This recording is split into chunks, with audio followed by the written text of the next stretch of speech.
Hello and welcome to the Best in Property podcast with Jake Knotman. The podcast where you get to access the best property leaders around the world. From the biggest developers in the UK to the largest property investors across the globe. We pick the brains and answer the questions you've always wanted to ask. Enjoy. Piers, thank you very much for coming on the Best in Property podcast. How is everything going on right now with yourself and business? Thanks, Jake. Thanks very much for inviting me. Look, I think that Hong Kong and even China is sort of getting out of the curve a little bit quicker. Business feels to me as though it's getting back to a relative level of normalcy. Offices are open. We're 100% fully staffed. The government's open. The courts are open. Only the schools are not. But generally, everybody is making, trying to get about their business. Clearly, it's a new world, and clearly the requirements from our customers are different. But everybody's got something to talk about and trying to get on and get some trades into place. For sure. I mean, in the UK, obviously, at the moment, we're trying to get back to normality in many ways, and there's obviously going to be a lot of back to work COVID schemes for employers. What sort of things are you doing at Knight Frank, sort of day to day, for making sure that, I guess, keeping everyone protected as much as they can be? Yeah, good point. As we were slightly earlier in, the first thing we did was Chinese New Year came round, and then we closed that week, and then we closed the week after Chinese Year. We then put in a roster system in place to get 50% of the workforce back. We then went up to 80%. We put in flexi hours, so people don't have to travel at the same time on public transport. Mm-hmm. Flexi lunches, where everybody doesn't go out and have lunch at the same time, and that they can take different hours to do that. And then I think probably the most important thing was provisions of masks and sanitization equipment, and being quite strict about that. So I think that certainly helped the domestic number of cases reduce, even though we were in the office, and even though we're traveling around Hong Kong, it certainly seemed to help. Mm.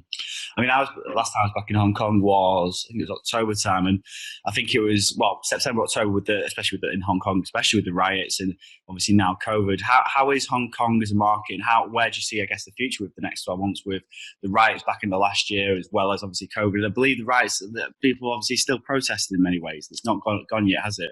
No, and I think that's the concern. I think that we've had a triple whammy. I mean, we obviously had the trade war, which sort of put a dampener on Hong Kong being a logistics hub. We then had the riots that have been going back since June of last, and then we had the virus. The concern, I think, the social and domestic concern, is that whether the riots will return again. And certainly last weekend in a shopping mall in Mong Kok, there was a number of protesters that emerged. So the social distancing has been relaxed a little bit, and will protesters reappear onto even shopping malls or onto the streets? And I dearly hope that, having coped with a number of different challenges, that isn't the case.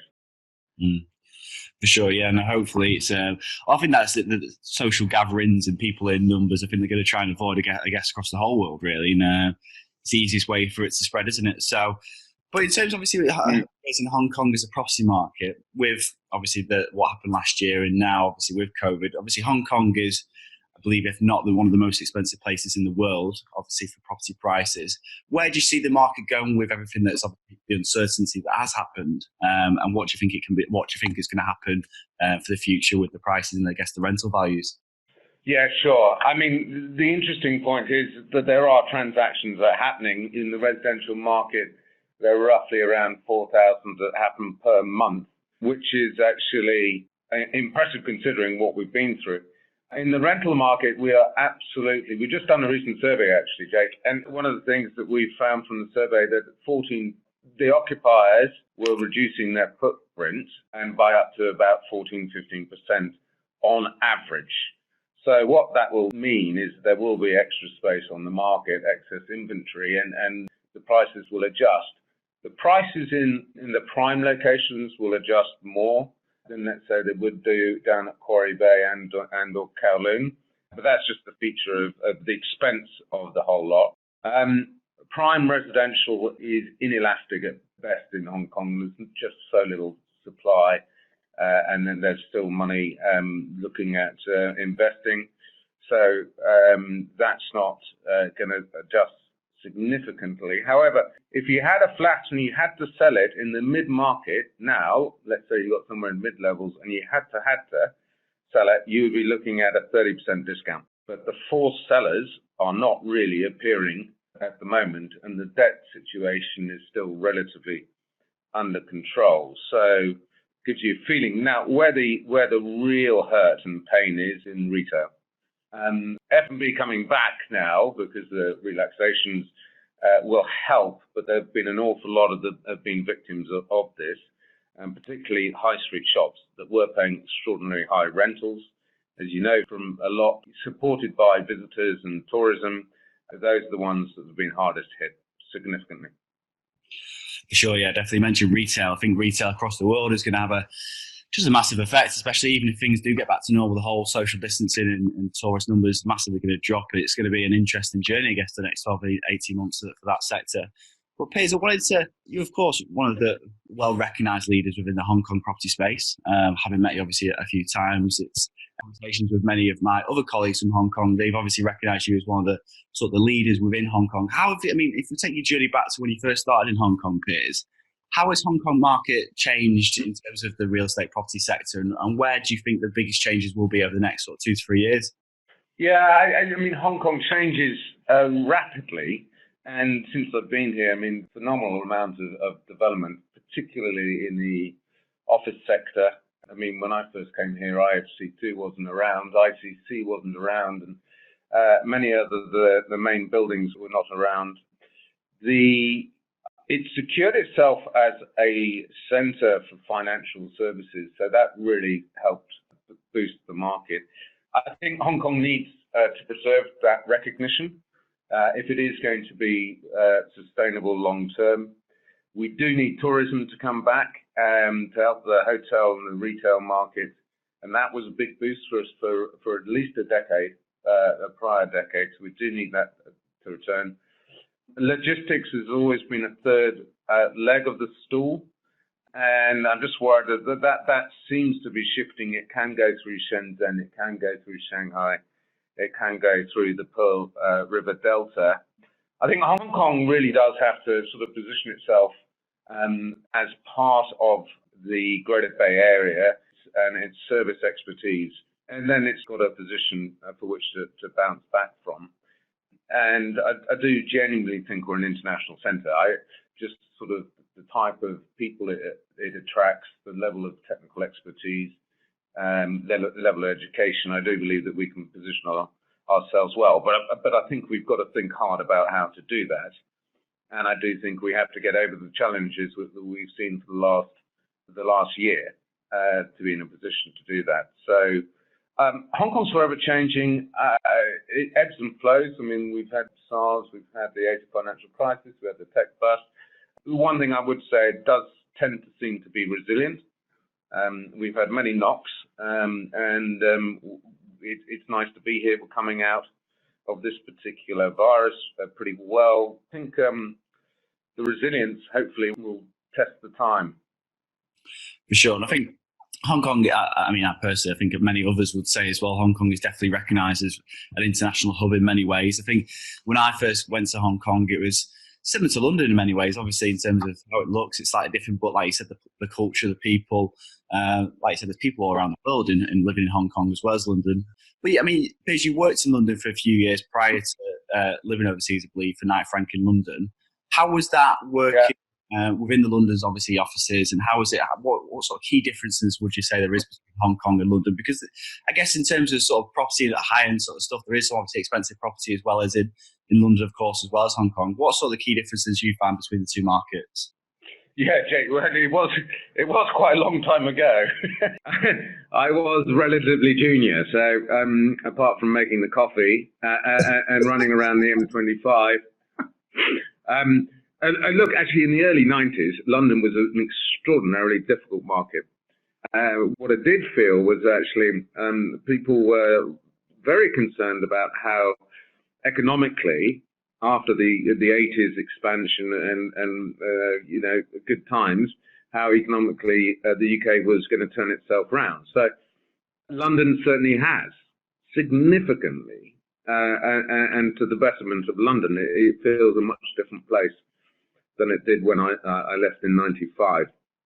So again, I think it's the differences though is London's an extraordinary large area with a lot of decentralized locations that have a lot of different things.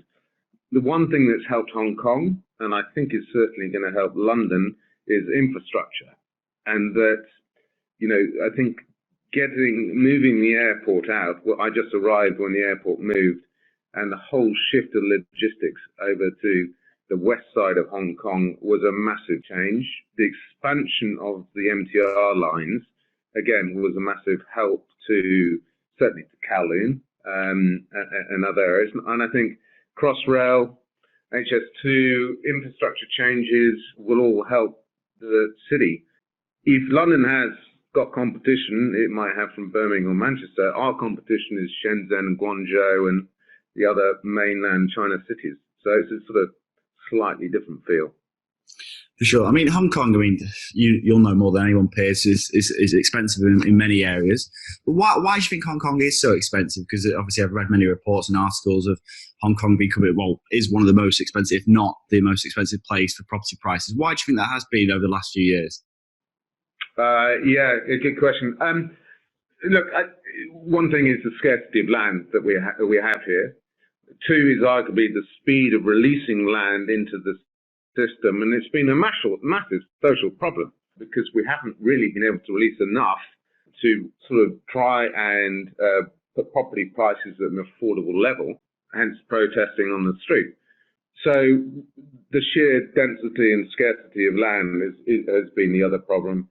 The other thing is I think there's a cultural interest in Hong Kong property. A lot of our largest companies have made their money from property development, and a lot of individuals have made money from property investment. So it's almost like the go-to number one thing you would like to invest in. And underlying that has been a strong equity position that's been built up over time, which can be handed down from generation to generation. And that could be cited for London too, I guess. But for Hong Kong, it's very prevalent. For sure. I mean, with prices being so expensive, I mean, your typical investor, Piers, I mean, where do you normally come into contact with investors in Hong Kong? I mean, a lot of investors come from the portals in the UK, such as Rightmove and Zoopla, or marketing campaigns. Where do you normally find that sort of the investor in Hong Kong that buys these expensive properties? Oh, I see. Mostly it's very much a relationship-orientated market, and it's very disparate in terms of the agencies and in terms of who does what. You got your local agencies that are big, like Centerline and Midland, and they deal with certain markets, and they've got shop fronts and so on and so forth. You have got portals that exist. Spacious, for example, is one, and then you got your other agencies, traditional agencies, as Knight Frank would be. Nearly every agent has got their level of experience and their level of contact. It's a relationship-driven environment, as most agglomerations or portals to find people. For sure. Something that I wanted to say on slightly off topic, Piers, was, I mean, I was reading an article that you were discussing in RICS about obviously the future of blockchain and where the market in terms of real estate and property is going to head. But blockchain is an interesting topic for many. Some obviously are either on the side of blockchain that believe it's the future, and some aren't aren't confident in making that educated guess on where it's going to head. But what is your feeling on blockchain? Because I sit on the fence. So obviously, it's the future. It's going to help in many ways. But where do you see it helping the property market in that particular scenario? Yeah, I'm afraid I'm a little bit of a Luddite when it comes to changing exactly how the real estate market is going to change with blockchain. I do think there's a place for looking at the whole thing differently. However, traditional in terms of the simple fact is that actually you've got one apartment, let's say, and one buyer is looking at it and one interim to do it. I did try to lead Hong Kong into property derivatives, and we set it up, and we got an index from the Hong Kong University, and we started doing some trades against each other, against two sides, and it started taking off. And then, of course, 2008 came around, and derivatives became a dirty word, and we had to pack up shop. I think blockchain will have an effect on the market. I think it needs to be proven as a vehicle, and I think it will take time. For sure. I think it's like in the UK market, in construction, you've got modular, and I think that's similar in many ways how it is the future. There's many that obviously believe it can solve many problems, and like I said, I sit on that fence as well. But it's going to take time, and things do take time, especially when you're trying to shape up or change a market. In many ways, it's never an easy process. But something like with Hong Kong in particular, Piers, I mean, Hong Kong has been obviously an attractive market. Well, in terms of, London has been an attractive market for Hong Kong investors as well as the UK market. And obviously many developers, many agencies have obviously jumped onto the ship of obviously selling UK property, Manchester, Birmingham or London. And like I said, many developers nationally have set up shop in Hong Kong for many reasons. But what do you think makes a good sort of setup and process in Hong Kong to make it successful for UK sales? Is it a case of making sure you've got the right, like you said, the right relationships? Is it the right marketing, the fanciest hotel for the events?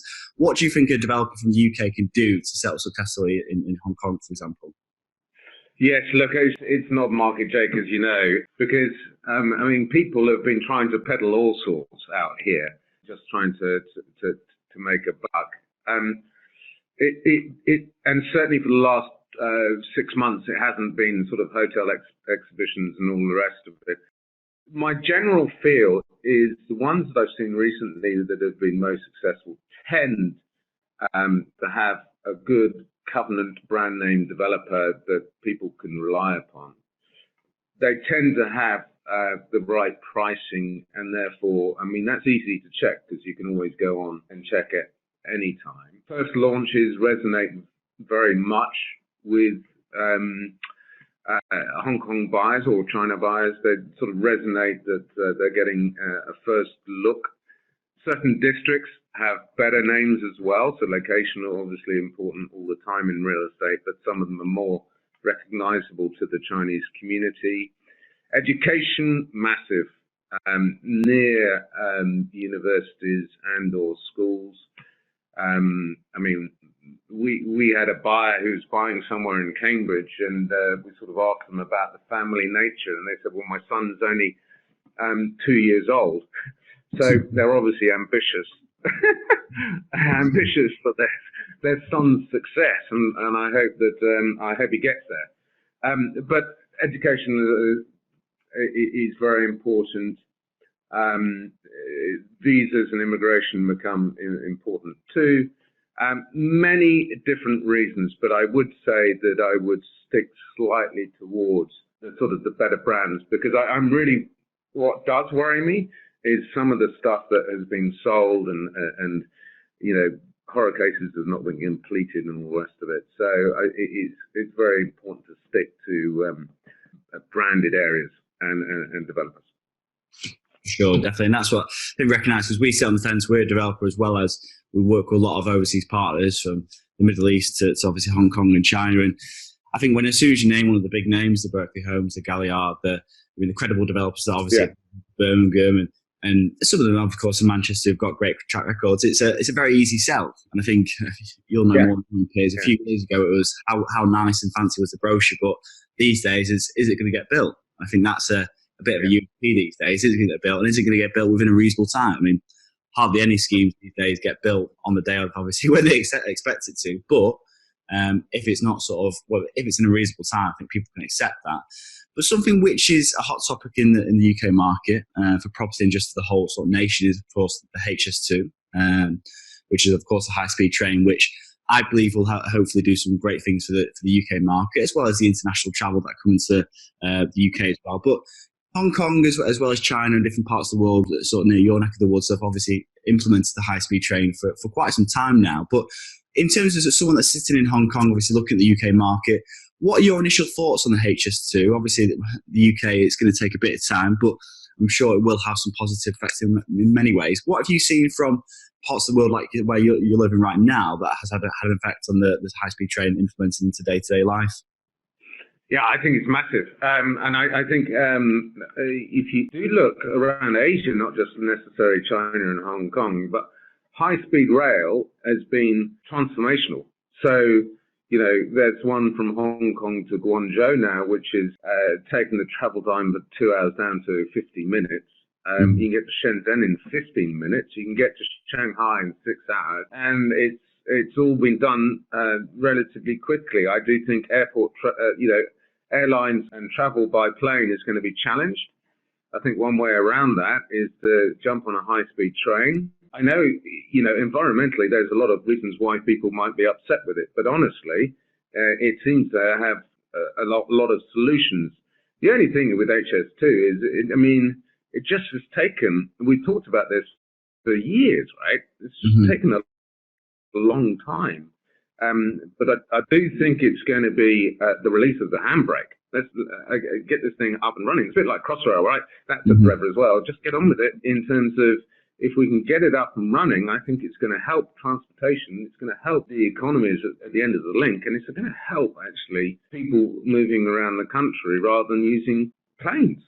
For sure. Especially if it can be done, it can be done. I mean, we did, when I did a roadshow in China, we went to Shanghai, Shenzhen, and Guangzhou. And we actually we went out for a bit of a nice steak in Wanchai. Went for a bit of nice red wine, and unfortunately, we missed the flight the next day. And we just jumped on the bullet train, the high speed train, and we literally in Guangzhou. And like I said, about an hour. It was crazy because the flight took a lot longer. So I was really from that day on. I was like, because I've never experienced it before. I was very impressed, and I was like, if the UK can have something similar to this, then it's going to help a lot of people for work as well as for the growth of the economy, really. But like I said, Piers, earlier, you are one of the leading agents and obviously CEOs in the Hong Kong property market. And obviously, Knight Frank has obviously got the brand behind them. But I guess for me, when I used to work for someone, and I guess many people work in the property industry, look at the leader who's running the show. And Knight Frank, like I said, does have that background. But ultimately, if you don't get on with your leader, you don't believe in what they're trying to achieve, it doesn't really work out. You don't really enjoy your sort of day-to-day work. What are some of the things that you have to do for your staff in Hong Kong to make sure that they do believe in the vision, they are happy at work? Because obviously, like I said, especially for UK property, there is a lot of different agencies. There's obviously competition, not only for finding investors, but for finding great quality staff as well. What are some of the things that you do as a leader day-to-day to make sure that you're getting the most out of your staff, really? Well, it starts almost from the top down. I mean, you've got to explain to people why they're coming to work. So your vision and mission and your values are critical. And you just can't write them on a piece of paper and think that people are just going to accept it and get on with it. It has to be reinforced time and time again to say, okay, guys, this is where we're going. And this is the reason why we're doing this. And this is the reason you jump out of bed in the morning and come to help us out to do this, to achieve this goal. It gets recalibrated, obviously, every year. When there's a 3-year plan, a 1-year plan. And we hold town hall meetings, which are, 1, reinforcing what we're trying to do, 2, telling people how well we're doing it and what we've done successfully. And 3, there's usually a fun bit of element to it, and we'll have a team building part to it. I encourage, that's a company-wide one. I encourage every department head to do the same for their departments. And that can be, they can formalize how they do that, and they can also do informal gatherings.